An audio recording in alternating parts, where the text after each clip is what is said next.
Mary മനോജ്ഞയ മാതാവേ, അവിടുത്തെ സ്നേഹം അഗാധം. അമലോത്ഭവയാമെൻ മാതാവേ, അവിടുത്തെ കാരുണ്യമായി. കോട്ടയം ജില്ലയിലെ കൂട്ടിക്കൽ സ്വദേശിനിയായ കയ്യാലയ്ക്കൽ മിനി ജോയി എന്ന ഈ മാതൃഭക്തയുടെ ജീവിതത്തിൽ നമുക്ക് കാണുവാൻ സാധിക്കുന്നത് അപേക്ഷിച്ചാൽ ഓടിയെത്തി സഹായിക്കുന്ന പരിശുദ്ധ അമ്മയുടെ തിടുക്കത്തോടെയുള്ള മാതൃവാത്സല്യമാണ്. സാമ്പത്തികമായി ഏറെ പിന്നോക്കം നിൽക്കുന്ന മിനിയുടെ കുടുംബത്തിലെ ആവശ്യങ്ങളിൽ അമ്മ കടന്നുവന്ന് സഹായിക്കുന്ന നിരവധി അനുഭവങ്ങൾ ഉണ്ടായിട്ടുണ്ട്. മക്കളുടെ വിവാഹവുമായി ബന്ധപ്പെട്ട് അമ്മ സഹായിച്ച അനുഭവങ്ങൾ ഇവർ ഇവിടെ പങ്കുവയ്ക്കുന്നു. പരിശുദ്ധ അമ്മയെപ്പറ്റി പറയുകയാണെങ്കിൽ, അമ്മ എൻ്റെ ആശ്രയവും എൻ്റെ അഭയവും എൻ്റെ കോട്ടയുമാണ്. പല സങ്കട സമയങ്ങളിലും അമ്മ എനിക്ക് തുണയായിട്ട് നിന്നിട്ടുണ്ട്. എൻ്റെ അമ്മേ, എൻ്റെ ആശ്രയമേ എന്ന് ഞാൻ വിളിച്ച് കരയുമ്പോൾ അമ്മയുടെ സാന്നിധ്യം എനിക്ക് നന്നായിട്ട് അറിയാൻ കഴിയുന്നുണ്ട്. അമ്മ എന്നെ സഹായിക്കാറുണ്ട്. എൻ്റെ വളരെയേറെ സഹനങ്ങളിലൂടെ ഞാൻ കടന്നുപോയൊരു സമയമായിരുന്നു എൻ്റെ മൂത്ത മകളുടെ വിവാഹം. എനിക്ക് 3 പെൺകുട്ടികളാണുള്ളത്. അതിൽ മൂത്തയാളുടെ വിവാഹത്തിന് അവൾ പഠിച്ചൊരു ജോലിയൊക്കെ ആയി വന്ന സമയമായിരുന്നു ഈ വിവാഹം പെട്ടെന്ന് വന്നത്. അപ്പോൾ എനിക്ക് സാമ്പത്തികമായി ഒന്നുമില്ലാത്ത അവസ്ഥയായിരുന്നു. വിവാഹം വേണ്ട എന്ന് മോള് പറഞ്ഞെങ്കിലും നല്ല പയ്യനാണ്. അവർ വിവാഹത്തിനായി നിർബന്ധിച്ചപ്പോൾ വന്ന് കണ്ട് ഞങ്ങളോട് പറഞ്ഞു, വീട് വന്ന് ഇഷ്ടപ്പെട്ടെങ്കിൽ ഉറപ്പിക്കണമെന്ന് പറഞ്ഞാണ് അവർ വന്ന് കണ്ടിട്ട് പോയത്. അപ്പോൾ ഞാൻ എൻ്റെ ആങ്ങളയോടും ബന്ധുക്കാരോടും എല്ലാം പറഞ്ഞു. അങ്ങനെ എല്ലാവരുടെ കൂടി ഞങ്ങൾ അവിടെ പോയി വീട് കണ്ടു, എല്ലാം ഇഷ്ടപ്പെട്ടു. അപ്പോൾ വിവാഹം ഉറപ്പിച്ചു. 15-ാം തീയതി മനസ്സമ്മതം, 20-ാം തീയതി വിവാഹം. അങ്ങനെ വിവാഹം ഉറപ്പിച്ചു എങ്കിലും കയ്യിൽ യാതൊന്നുമില്ലാത്തൊരവസ്ഥയായിരുന്നു. സങ്കട സമയങ്ങളിലെല്ലാം ഞാൻ മാതാവിനോട് മാധ്യസ്ഥം തേടി ജപമാല ചൊല്ലി പ്രാർത്ഥിക്കുമായിരുന്നു. അമ്മയോട് ഞാൻ പറഞ്ഞു, എൻ്റെ അമ്മേ, എൻ്റെ ആശ്രയമേ, എൻ്റെ ഒന്നുമില്ലാത്ത ഒരവസ്ഥയിലാണ് ഞാൻ കടന്നു പോകുന്നത്. ഒരു ഭവനം പോലും ഇല്ലാത്ത അവസ്ഥയിൽ വിവാഹം വേണ്ട എന്ന് മോള് പറഞ്ഞുവെങ്കിലും ഞാൻ പറഞ്ഞു, ദൈവത്തിനൊരു പദ്ധതിയുണ്ട്. ആ സമയത്ത് നടക്കേണ്ടതെല്ലാം നടന്നേ തീരൂ. അതുകൊണ്ട് വിശ്വാസത്തോടെ പ്രാർത്ഥിക്കാമെന്ന് പറഞ്ഞ് ഞാൻ ജപമാല എത്തിച്ചപ്പോഴും പ്രാർത്ഥിക്കുമായിരുന്നു. അപ്പം വിവാഹം മനസ്സമ്മതം 15-ാം തീയതി നടത്താനെല്ലാം തീരുമാനിച്ചു. ആ സമയത്ത് അവർക്ക് കൊടുക്കുവാനുള്ള പണം മാത്രമേ എൻ്റെ കയ്യിൽ ഉണ്ടായുള്ളൂ, ഞങ്ങളുടെ കയ്യിൽ. അപ്പം പണമെല്ലാം കൊടുത്തു. മനസ്സമ്മതം നടന്നെല്ലാം കഴിഞ്ഞ് പിന്നീട് ഒരാഴ്ചയുള്ളൂ വിവാഹത്തിന്. ആ സമയമായപ്പോഴും സ്വർണ്ണമൊന്നും വാങ്ങാൻ സാമ്പത്തികമൊന്നും ആയില്ലാത്ത അവസ്ഥയായിരുന്നു. ആ സമയങ്ങളിൽ ഞാൻ വളരെയേറെ വിഷമം അനുഭവിച്ചു. മാതാവിനോടെന്നും മാധ്യസ്ഥം തേടി പ്രാർത്ഥിച്ചു. അങ്ങനെ ഒരു ദിവസം ഞാൻ എൻ്റെ പള്ളിയിൽ വിമലാംബിക മാതാവിൻ്റെ മുമ്പിൽ ചെന്ന് കണ്ണുനീരോടെ പ്രാർത്ഥിച്ചു, എൻ്റെ അമ്മേ, എനിക്ക് ആശ്രയം നീ മാത്രമേ ഉള്ളൂ. ആരോടും എനിക്ക് ചോദിക്കാൻ പറ്റുന്നില്ല. അപ്പോൾ നീ എന്നെ സഹായിക്കണം. നിൻ്റെ പുത്രനോട് എനിക്ക് വേണ്ടി അപേക്ഷിക്കണമെന്ന് ഞാൻ അമ്മയോട് പറഞ്ഞു. തിരുവസ്തുടുമ്പി കുറേ സമയം ഞാനിത് പ്രാർത്ഥിച്ചു. അപ്പോൾ ഞങ്ങളുടെ ഇടവക വികാരിയായ ജോബച്ചൻ എന്നോട് ചോദിച്ചു, മിനി, വിവാഹകാര്യമൊക്കെ എന്തായി, എല്ലാം റെഡിയായോ എന്ന് എന്നോട് ചോദിച്ചു. അപ്പോൾ ഞാൻ പറഞ്ഞു, അച്ഛാ, സ്വർണ്ണമൊന്നും വാങ്ങിയിട്ടില്ല, ഇത്ര ദിവസങ്ങളേ ഉള്ളൂ, ഒന്നുമില്ലാത്ത അവസ്ഥയാണെന്ന് പറഞ്ഞ് ഞാൻ കുറേ കരഞ്ഞ് സങ്കടപ്പെട്ട് പ്രാർത്ഥിച്ചപ്പോൾ അച്ഛൻ എൻ്റെ തലയ്ക്ക് പിടിച്ച് പ്രാർത്ഥിച്ചിട്ട് പറഞ്ഞു, എല്ലാം ഈശോയിൽ അർപ്പിക്കുക, പരിശുദ്ധ അമ്മയോട് മാധ്യസ്ഥം തേടുക, എല്ലാം ഭംഗിയായിട്ട് നടത്തും എന്ന് പറഞ്ഞു. എൻ്റെ ഹൃദയം പൊട്ടിപ്പോകുന്നൊരവസ്ഥയായിരുന്നു ആ സമയത്ത്. എനിക്ക് ആരോടും പറയാൻ പറ്റാത്തൊരവസ്ഥ. എല്ലാവരും നിന്ദിക്കുകയും പരിഹസിക്കുകയും ചെയ്തുകൊണ്ടിരുന്നൊരവസ്ഥയാണ്. ആരോടും ചോദിക്കാതെ ചെയ്തു. എങ്ങനെയാണെന്നാ കാണട്ടെ എന്നുള്ള ഒരു അവസ്ഥയായിരുന്നു. ആ സമയത്ത് ഞാൻ മുട്ടുമേ എന്ന് ജപമാല ചൊല്ലി മാതാവിനോട് മാധ്യസ്ഥം തേടി, എൻ്റെ അമ്മേ, എന്നെ ഉപേക്ഷിക്കല്ലേ, നിൻ്റെ പുത്രനോട് നീ അപേക്ഷിക്കണം. നീ കാനായിൽ അത്ഭുതം പ്രവർത്തിച്ച അമ്മയാ, ആ അത്ഭുതം എൻ്റെ മകളുടെ ജീവിതത്തിലും പ്രവർത്തിക്കണേ എന്ന് ഞാൻ കരഞ്ഞ് പ്രാർത്ഥിക്കാറുണ്ടായിരുന്നു. അതിൻ്റെ ഫലമായി എൻ്റെ ആങ്ങള എന്നെ സാമ്പത്തികമായിട്ട് വളരെയേറെ സഹായിക്കുന്നുണ്ടായിരുന്നു. പിന്നീട് സ്വർണ്ണമൊന്നും ഇല്ലാത്ത അവസ്ഥയിൽ എൻ്റെ ആങ്ങള എന്നോട് പറഞ്ഞു, മിനി വിഷമിക്കേണ്ട, ഏതായാലും വിവാഹം ഉറപ്പിച്ചു, അത് നടത്താതിരിക്കാൻ പറ്റുകയില്ല, എല്ലാം ഭംഗിയായിട്ട് നടത്തും, മിനി വിഷമിക്കുകയൊന്നും വേണ്ട, പ്രാർത്ഥിക്കുമെന്ന് എന്നോട് പറഞ്ഞു. അവരെങ്ങനെ എന്നെ ആശ്വസിപ്പിച്ചു. അവന് കുറേ പൈസ എങ്ങനെയൊക്കെയോ സംഘടിപ്പിച്ചു. അവന് സ്വർണ്ണമെല്ലാം മോക്കുള്ളത് വാങ്ങി. പിന്നീട് ഞാൻ ജോലി ചെയ്യുന്ന വീട്ടിലും, ഞാനൊരു വീട്ടിൽ മുണ്ടക്കയത്ത് ജോലി ചെയ്യുന്നുണ്ട്, ആ വീട്ടിലും എൻ്റെ ബുദ്ധിമുട്ടുകളെല്ലാം പറഞ്ഞു. ആ സമയങ്ങളിൽ എല്ലാവരും എന്നെ സാമ്പത്തികമായിട്ട് വളരെയേറെ സഹായിച്ചു. അങ്ങനെ എൻ്റെ മകളുടെ വിവാഹം ഞാൻ ആഗ്രഹിച്ചതിലുപരിയായിട്ട് പരിശുദ്ധ അമ്മ നടത്തി. ഒരു കാര്യങ്ങളിലും ഒരു തടസ്സവും ഇല്ലാതെ ഭംഗിയായിട്ട് നടത്തുവാൻ അമ്മ ഇടയാക്കി. അപ്പം ഞാൻ ആഗ്രഹിച്ചു, പ്രാർത്ഥിച്ചു, അതിൻ്റെ പ്രതിഫലം എനിക്ക് അമ്മ തന്നുവല്ലോ എന്നുള്ള വിശ്വാസം എനിക്ക് ഉണ്ടായി. അമ്മയിലുള്ള അടിയുറച്ച വിശ്വാസം എനിക്ക് പിന്നീട് കൂടുകയായിരുന്നു.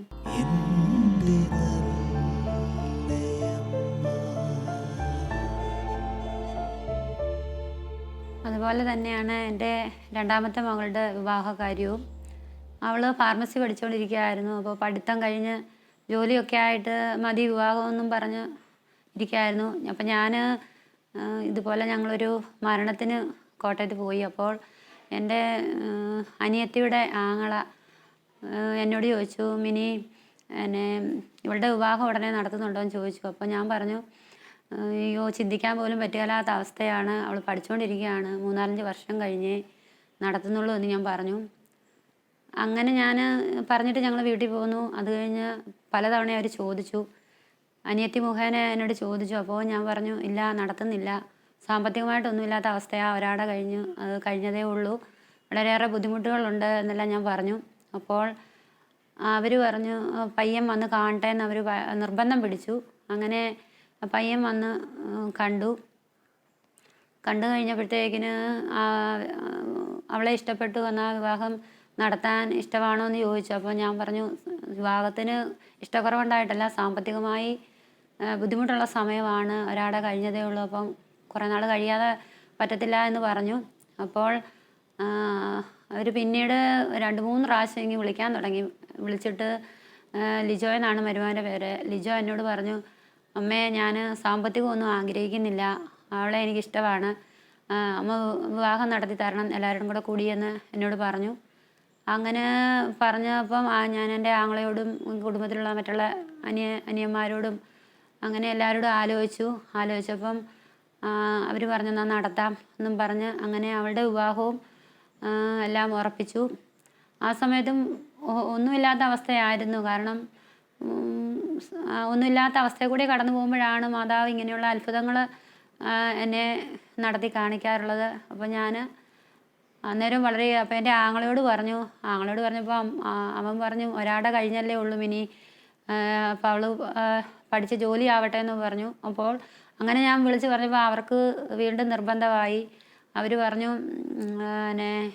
പഠിത്തം പിന്നീട് വേണേലും പഠിക്കുകയോ ജോലിക്ക് വിടുകയോ ഒക്കെ ചെയ്തോളാം, അതുകൊണ്ട് അമ്മയൊന്നും ടെൻഷൻ അടിക്കണ്ട, അമ്മ മാതാവിനോട് പ്രാർത്ഥിച്ചു. ലിജോനോട് പറഞ്ഞു, എല്ലാം അമ്മ ആഗ്രഹിച്ചതുപോലെ എല്ലാ കാര്യങ്ങളും നടക്കും, ഒരു തടസ്സവും ഉണ്ടാകുകയില്ല എന്ന് എന്നോട് പറഞ്ഞു. എൻ്റെ വിശ്വാസത്തെ അടിയുറപ്പിക്കുന്ന രീതിയിലുള്ള ഒരു സംസാരമായിരുന്നു ലിജോയുടേത്.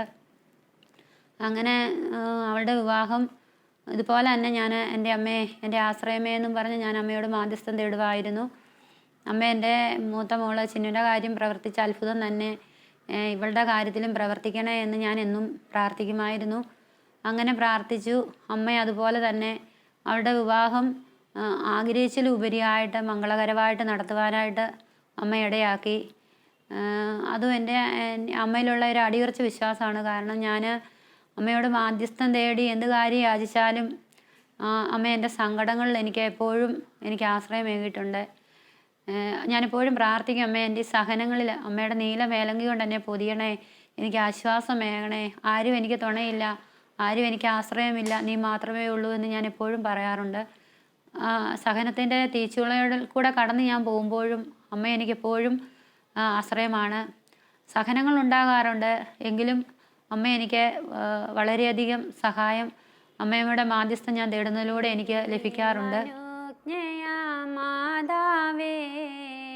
നിരവധി മാതൃസ്തുതി ഗീതങ്ങൾ എഴുതുവാൻ പരിശുദ്ധ അമ്മ ഇവർക്ക് അനുഗ്രഹം നൽകിയിട്ടുണ്ട്. ഓരോ ആഗ്രഹങ്ങളും സാധിച്ചു തരുന്ന ഒരമ്മയുടെ കരുതലും സ്നേഹവുമാണ് ഈ ജീവിതാനുഭവങ്ങൾ പകർന്നു തരുന്നത്. ഇനി എനിക്ക് പറയാനുള്ളത് മാതാവ് എന്നിലൂടെ പാട്ട് എഴുതാൻ സഹായിച്ചതിനെ പറ്റിയാണ്. ഞാൻ ശാലോം ടി വിയിൽ കാർമൽ ഗീതങ്ങൾ എന്ന പരിപാടി കാണാറുണ്ടായിരുന്നു. അത് കാണുമ്പോൾ എനിക്ക് ഭയങ്കര സന്തോഷമായിരുന്നു. അപ്പം ഞാൻ മാതാവിനോട് പ്രാർത്ഥിച്ചു, മാതാവേ എനിക്കും ഇങ്ങനെ അമ്മയുടെ സാക്ഷ്യം പറയണമെന്നുണ്ട്, പക്ഷേ എനിക്ക് പാടാൻ അറിയത്തില്ലല്ലോ എന്ന് ഞാനിങ്ങനെ മനസ്സുകൊണ്ട് ചിന്തിച്ചായിരുന്നു. അങ്ങനെയുള്ള അവസരത്തിൽ ഞങ്ങളുടെ എന്നോടൊരു ആൾ പറഞ്ഞു, ശാലോം ടി വിയിൽ ഇതുപോലെ അനുഭവ സാക്ഷ്യം പറയുന്നുണ്ട് എൻ്റെ അമ്മ നല്ല പ്രോഗ്രാമിൽ, അപ്പം എനിക്ക് പറയാൻ പറ്റുമോ എന്ന് ചോദിച്ചു. അപ്പോൾ ഞാൻ പറഞ്ഞു, ഞാൻ പറയാൻ ചേച്ചി, എനിക്ക് സന്തോഷമേ ഉള്ളൂ. ഞാൻ ഇപ്പോൾ 3 അഖണ്ഡ ജപമാല കൂടിക്കൊണ്ടിരിക്കുകയാണ്. അപ്പം ഒരെണ്ണം കൂടി ഉണ്ട്, അത് തീർന്നു കഴിയുമ്പോൾ മാതാവ് എനിക്കൊരു അനുഗ്രഹം തരും, അപ്പം ഞാൻ അതിനെപ്പറ്റി പറയാമെന്ന് ഞാൻ പറഞ്ഞായിരുന്നു. പക്ഷേ ഇങ്ങനെ പാട്ടിനെ പറ്റിയുള്ള അനുഗ്രഹമാണെന്ന് എനിക്ക് അറിഞ്ഞുകൂടായിരുന്നു. ഞാൻ വേറൊരു നിയോഗത്തിൻ്റെ മേലാണ് ഞാൻ രാത്രി ആരാധനയ്ക്ക് അഖണ്ഡ ജപമാല കൂടാൻ പോയത്. അപ്പോൾ ഞങ്ങളുടെ അവിടെ കുട്ടിക്കൽ വടക്കമ്പല പള്ളിയിൽ ജോസഫ് വാഴപ്പനാടി അച്ഛൻ്റെ നേതൃത്വത്തിലുള്ള അഖണ്ഡ ജപമാലയാണ് ഞാൻ കൂടാൻ പോയത്. ഞാനും മോളും പോയി കൂടുമായിരുന്നു. അങ്ങനെ കൂടിക്കൊണ്ടിരുന്ന അവസരത്തിൽ 3 ജപമാല കഴിഞ്ഞു ഞാൻ ഇങ്ങനെ വീട്ടിൽ വന്നു. ഒരു ദിവസം ഞാൻ ജോലിക്ക് പോയ അവസരത്തിൽ ജോലി ചെയ്യുന്ന വീട്ടിൽ എനിക്ക് മാതാവ് എൻ്റെ ഉള്ളിൽ ഇങ്ങനെ ഒരു പാട്ടിൻ്റെ ഈരടി എൻ്റെ മനസ്സിലിങ്ങനെ ഈണം തോന്നിച്ചു. അപ്പോൾ എനിക്ക് തോന്നി, എനിക്ക് വെറുതെ തോന്നുന്നതാണെന്ന് ഓർത്ത് ഞാനത് ഇങ്ങനെ ചിന്തിച്ചു. പക്ഷേ വീണ്ടും എൻ്റെ മനസ്സിലിരുന്ന് ആരോ പറഞ്ഞു, ഇത് എഴുതി വെയ്യെന്ന് എൻ്റെ മനസ്സിലിരുന്ന് ആരോ പറയുന്നതായിട്ട് എനിക്ക് തോന്നി. ഞാനങ്ങനെ ആ പാട്ടിൻ്റെ വരികൾ ഞാൻ എഴുതി വെച്ചതിനെ തുടർന്ന് പിന്നീട് ജോലി ചെയ്യുന്ന അവസരങ്ങളിലും പല വേളകളിൽ എനിക്കിങ്ങനെ മാതാവിൻ്റെ സാന്നിധ്യം അനുഭവപ്പെട്ട് ഇങ്ങനെ പാട്ടിൻ്റെ വരികൾ എഴുതി. അങ്ങനെ ഞാൻ അമ്മയുടെ നാമത്തിൽ ഇപ്പം 8 പാട്ട് മാതാവിൻ്റെ നാമത്തിൽ എഴുതി. അത് പാടുമ്പോൾ ഞാൻ തന്നെ പാടി നോക്കാറുണ്ട്. എനിക്ക് ഒന്നും അറിയാത്തൊരവസ്ഥയായിരുന്നു. അപ്പോൾ ഞാനത് എൻ്റെ ആ ഈണം വെച്ച് ഞാൻ ആ പാട്ടുകൾ പാടുമ്പോൾ എനിക്ക് മനസ്സിന് ഭയങ്കര സന്തോഷമാണ്. അമ്മയുടെ നാമം പ്രഘോഷിക്കുമ്പോൾ എനിക്കൊരു മനസ്സിന് ഭയങ്കര സന്തോഷം തോന്നാറുണ്ട് ആ പാട്ടുകൾ പാടുമ്പോൾ. ഇപ്പോൾ 8 പാട്ടുകൾ മാതാവിൻ്റെ എഴുതി, 2 എണ്ണം ഈശോയുടെ നാമത്തിലും എഴുതി. അതാണ് എനിക്കൊരു വലിയ അനുഗ്രഹം മാതാവ് എനിക്ക് തന്നത്. ഒന്നുമല്ലാത്ത എന്നിലൂടെ മാതാവ് പ്രവർത്തിച്ച അത്ഭുതമാണിത്. കാരണം എൻ്റെ അമ്മ അതിലൂടെ ലോകം അറിയപ്പെടണം, എൻ്റെ അമ്മയുടെ നാമം കൂടുതൽ പ്രഘോഷിക്കപ്പെടണം, അമ്മയെ എല്ലാവരും വാഴ്ത്തി പാടണം എന്ന് ഞാൻ വളരെയധികം ആഗ്രഹിക്കുന്നു. രോഗങ്ങളിൽ അമ്മ കൂടെ വന്ന അനുഭവങ്ങളും ഈ ജീവിതത്തിലുണ്ട്. ആർക്കും സഹായിക്കുവാൻ സാധിക്കാത്ത അവസരങ്ങളിൽ ആശ്രയമായി മാറുവാൻ പരിശുദ്ധ അമ്മ കടന്നുവരുന്ന അനുഭവങ്ങളാണ് അവ ഓരോന്നും. ഇനി എനിക്ക് പറയാനുള്ളത്, അമ്മയോട് മാധ്യസ്ഥം തേടി എൻ്റെ മകൾക്കൊരു രോഗസൗഖ്യം കിട്ടിയതിനെ പറ്റിയാണ്. എൻ്റെ 2ാമത്തെ മോള് കുഞ്ഞുമായിട്ട് ഒരു ദിവസം ഒറ്റയ്ക്ക് വീട്ടിൽ ഒറ്റയ്ക്കേ ഉണ്ടായിരുന്നുള്ളൂ. ആ സമയത്ത് ലിജോ എൻ്റെ മരുമകൻ ബസ് ഡ്രൈവറാണ്. മകൻ ബസ് ഓടിക്കാൻ പോയിരിക്കുന്ന സമയമായിരുന്നു. ആ സമയത്ത് ചിപ്പി തന്നെ ഉള്ളായിരുന്നു. അപ്പോൾ അവൾ വൈകിട്ട് എന്നെ വിളിച്ചിട്ട് പറഞ്ഞു, അമ്മേ എനിക്ക് നെഞ്ചിനകത്തും പുറത്തുമൊക്കെ ഭയങ്കര വിഷമമാണ്, എന്താണെന്നറിയത്തില്ല, ചേട്ടായി വന്നില്ല, അമ്മ പ്രത്യേകം പ്രാർത്ഥിക്കണമെന്ന് എന്നോട് പറഞ്ഞു. ആ സമയത്ത് ഞാൻ വേറൊരു നിയോഗത്തിന് മേൽ ചരൽ വിരിച്ചിട്ട് ഞാൻ ജപമാല ചൊല്ലാറുണ്ടായിരുന്നു ഒരു നിയോഗം സാധിക്കാൻ വേണ്ടി. അപ്പോൾ ആ സമയത്ത് ഞാൻ ചരൽ വിരിച്ചിട്ട് ജപമാല ചൊല്ലാൻ ഒരുങ്ങുന്ന സമയത്തായിരുന്നു മോളെന്നെ വിളിച്ചത്. ആ സമയത്ത് ഞാൻ അവളോട് പറഞ്ഞു, നീ വിഷമിക്കേണ്ട, ഞാൻ പ്രാർത്ഥിക്കാം മാതാവിനോട് മധ്യസ്ഥം, നീയും മാതാവിനോട് മധ്യസ്ഥം തേടി പ്രാർത്ഥിക്കുക, എത്രയും നീളം മാതാവ് ചൊല്ലി പ്രാർത്ഥിക്കുക എന്ന് ഞാൻ അവളോട് പറഞ്ഞു. അപ്പോൾ ഞാൻ ചരലേ നിന്ന് അവിടെ വേറെ മാധ്യസ്ഥം യാചിച്ച് പ്രാർത്ഥിച്ചു.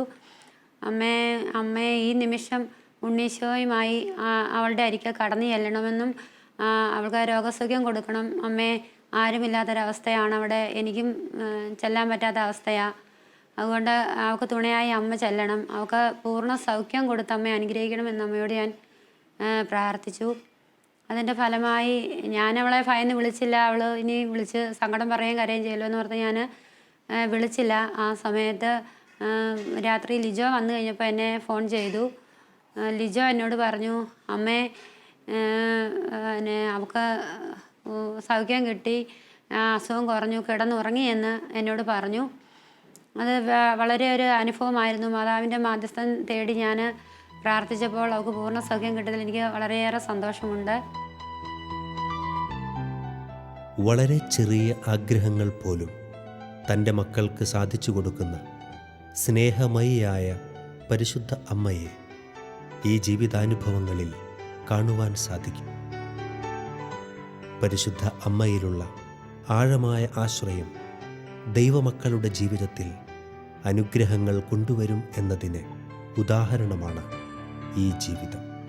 ഇനി എനിക്ക് പറയാനുള്ള കാര്യം, അമ്മയോട് മാധ്യസ്ഥം തേടി സാമ്പത്തിക ബുദ്ധിമുട്ടുകൾ പലതവണ എനിക്ക് ഉണ്ടാകാറുണ്ട്. ഹസ്ബൻഡിന് പെട്ടെന്ന് വയ്യാതെ വരുന്ന അവസ്ഥകളിലെല്ലാം ഞാൻ വളരെയേറെ ബുദ്ധിമുട്ടാറുണ്ട് ഹോസ്പിറ്റലിൽ പോകാനൊക്കെ. ആ സമയങ്ങളിലൊക്കെ ഞാൻ മാതാവിനോട് മാധ്യസ്ഥം തേടും. അമ്മയെ ഞാൻ എന്ത് ചെയ്യും, എനിക്ക് ജോലിക്ക് പോകാൻ പറ്റാത്ത അവസ്ഥയാണെങ്കിൽ ആ ഹോസ്പിറ്റലിലും കൂടെ ഞാൻ നിൽക്കേണ്ട വന്നു കഴിഞ്ഞാൽ എനിക്ക് വേറെ ആരുമില്ല സഹായത്തിന്, എന്ത് ചെയ്യുമെന്നും പറഞ്ഞ് ഞാൻ പ്രാർത്ഥിക്കാറുണ്ട്. അപ്പോഴെല്ലാം മാതാവ് അത്ഭുതകരമായിട്ട് സാമ്പത്തികം പല രീതിയിലും പലരോടും ഞാൻ ചോദിക്കുമ്പോൾ ആ അവസ്ഥയിലൊക്കെ എനിക്ക് ലഭിക്കാറുണ്ട്. പിന്നീട് ഞാൻ ശാലോം ടി വിയിൽ പ്രോഗ്രാം അവതരിപ്പിക്കുന്നതിനായിട്ട് എൻ്റെ ഇടവപ്പള്ളിയിൽ പോയപ്പോൾ മാതാവിൻ്റെ രൂപത്തിന് മുമ്പിൽ ഞാൻ കുർബാന നടന്നുകൊണ്ടിരിക്കുന്ന സമയം ഞാൻ അമ്മയോട് പ്രാർത്ഥിച്ചു, അമ്മേ എനിക്ക് അമ്മയുടെ പ്രോഗ്രാമിൽ പങ്കെടുക്കാനായിട്ടൊരു സാരി വാങ്ങിക്കണമെന്ന് ആഗ്രഹമുണ്ട്, അത് അമ്മ സഹായിച്ചാൽ നല്ലതായിരിക്കുമെന്ന് ഞാനിങ്ങനെ പ്രാർത്ഥിച്ചു. അപ്പോൾ അമ്മയുടെ ഉടുപ്പിൻ്റെ എൻ്റെ പള്ളിയിലെ മാതാവിൻ്റെ രൂപം വിമലാംബിക മാതാവാണ്. അമ്മയുടെ രൂപം ഉടുപ്പ് നീല മേലങ്കിയാണ്. അപ്പോൾ ഉടുപ്പിന് അകത്ത് ഒരു റോസ് കളറ് നിറമുണ്ട്. അപ്പോൾ ഞാൻ അമ്മയോട് പറഞ്ഞു, അമ്മേ നീല സാരി എനിക്കുണ്ട്, അപ്പോൾ അമ്മ ഈ റോസ് കളറ് സാരി കിട്ടുവാണെങ്കിൽ നല്ലതായിരുന്നു, എനിക്ക് ഇഷ്ടമുള്ള കളറാണെന്നിങ്ങനെ ഞാൻ മനസ്സിൽ ആഗ്രഹിച്ചു. അങ്ങനെ ഇരുന്ന അവസ്ഥയിൽ എനിക്ക് പെട്ടെന്ന് എൻ്റെ തൊടുപുഴയ്ക്ക് എൻ്റെ വീട്ടിൽ പോകേണ്ട ഒരു സാഹചര്യം ഉണ്ടായി. അവിടെ ചെന്ന് ഞങ്ങളിങ്ങനെ കാപ്പൂടിയൊക്കെ കഴിഞ്ഞ് സംസാരിച്ചുകൊണ്ടിരുന്ന സമയത്ത് എൻ്റെ നാത്തൂൻ എന്നോട് ചോദിച്ചു, ചേച്ചി പ്രോഗ്രാമിൽ പങ്കെടുക്കുന്ന എപ്പോഴായ സമയമെന്നൊക്കെ ചോദിച്ചു. അപ്പോൾ ഞാൻ കാര്യങ്ങളൊക്കെ പറഞ്ഞു. ആ സമയത്ത് സീമ എന്നാണ് എൻ്റെ നാത്തൂൻ്റെ പേര്. സീമ ഒരു സാരി എൻ്റെ കൈ കൊണ്ട് തന്നിട്ട് പറഞ്ഞു, ചേച്ചി ഇത് ചേച്ചിക്ക് ഇഷ്ടപ്പെട്ടോ, ഇത് ചേച്ചിക്ക് പ്രോഗ്രാമിന് എടുക്കാനായിട്ട് ഞാൻ വാങ്ങിച്ചതാണെന്ന് പറഞ്ഞു. അപ്പോൾ എനിക്ക് വളരെയധികം സന്തോഷം തോന്നി. കാരണം ഞാൻ ആഗ്രഹിച്ച അതേ കളറ്, അമ്മയോട് ഞാൻ പ്രാർത്ഥിച്ച അതേ കളറ് അമ്മ എനിക്ക് തന്നു. അപ്പോൾ ഞാൻ സീമയോട് പറഞ്ഞു, സീമേ ഈ ഞായറാഴ്ച ഞാൻ കുർബാനയ്ക്ക് പോയപ്പോൾ അമ്മയോട് പ്രാർത്ഥിച്ച കാര്യമാണിത്, അമ്മ ആഗ്രഹിച്ച പോലെ തന്നെ എനിക്ക് ആ കളർ തന്നെ സാരി തന്നു, അതിന് എനിക്ക് വളരെയധികം സന്തോഷമുണ്ടെന്ന് പറഞ്ഞു. അതും എനിക്കൊരു ഭയങ്കര അത്ഭുതമായിട്ട് തോന്നി. കാരണം ഞാൻ ആഗ്രഹിച്ച ആ കളർ തന്നെ അമ്മ എനിക്ക് ഉടുക്കാൻ സാരി എനിക്ക് തന്നു. അതിലെനിക്ക് വളരെയധികം സന്തോഷമുണ്ട്.